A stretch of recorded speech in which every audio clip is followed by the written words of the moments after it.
Psalm chapter 1 promotes keeping the law. Sunday Christianity quotes the book of Psalms daily, such as Psalms 23 1 through 3. Yahweh is my shepherd, I shall not want. He makes me lie down in green pastures. He leads me beside still waters. He restores my soul. He leads me in paths of righteousness for his name's sake. If you ask a Sunday Christian, is this chapter applicable for the modern day believer who follows Yeshua? Most will say yes, and I agree. But if Psalm 23 is applicable for the modern day believer who follows Yeshua, then shouldn't the Psalms chapter 1 be for us today also? I think the answer is yes again. So let's read Psalm chapter 1 and see what it says. Psalm 1, verse 1 and 2. Blessed is the man who walks not in the counsel of the wicked, nor stands in the way of sinners, nor sits in the seat of scoffers.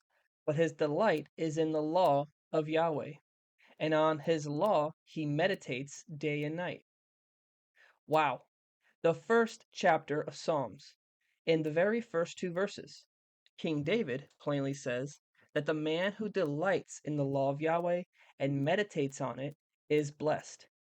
We can be more specific and use the seventh day Sabbath, which is one of the big 10 commandments, one of Yahweh's laws on how he wants to be loved. It would say that Psalm 1 is saying, Blessed is the man who doesn't break the seventh day Sabbath, nor stands in the way of those who promote breaking the seventh day Sabbath, nor sits in the seat of those who scoff at keeping the seventh day Sabbath. But his delight is in keeping the Sabbath and meditates on keeping it week in and week out. You can do this with any of Yahweh's commandments, like honoring your parents, loving your neighbor, eating clean, forgiving your enemies, keeping the Passover, and more. Blessed is the man who keeps Yahweh's law. Hallelujah.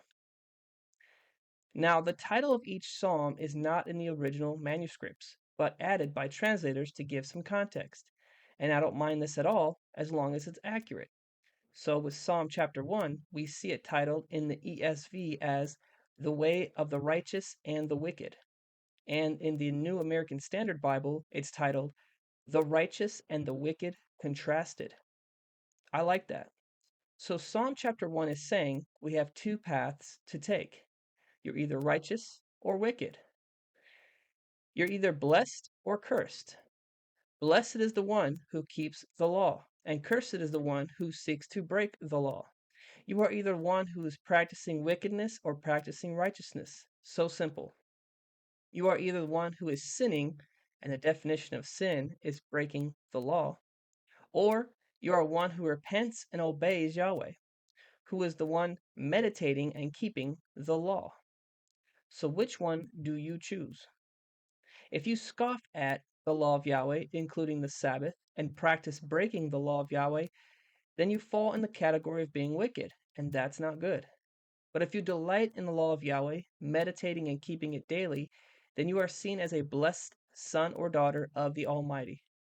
Psalm 1 continues by saying, To keep the law is like being planted by a stream of water, bearing good fruit.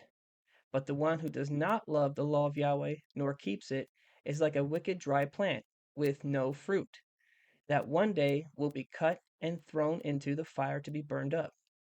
Psalm 1, verse 3 to 6. He, that is the believer who delights in the law of Yahweh, is like a tree planted by streams of water, that yields its fruit in its season, and its leaves do not wither. In all that he does, he prospers. The wicked are not so, but are like chaff that the wind drives away. Therefore the wicked will not stand in the judgment, nor sinners in the congregation of the righteous. For Yahweh knows the way of the righteous, but the way of the wicked will perish. So once again, is the book of Psalms for today? I say yes. And if you agree, then the very first chapter tells us right away what a believer in Yeshua, a follower of Yeshua, needs to do.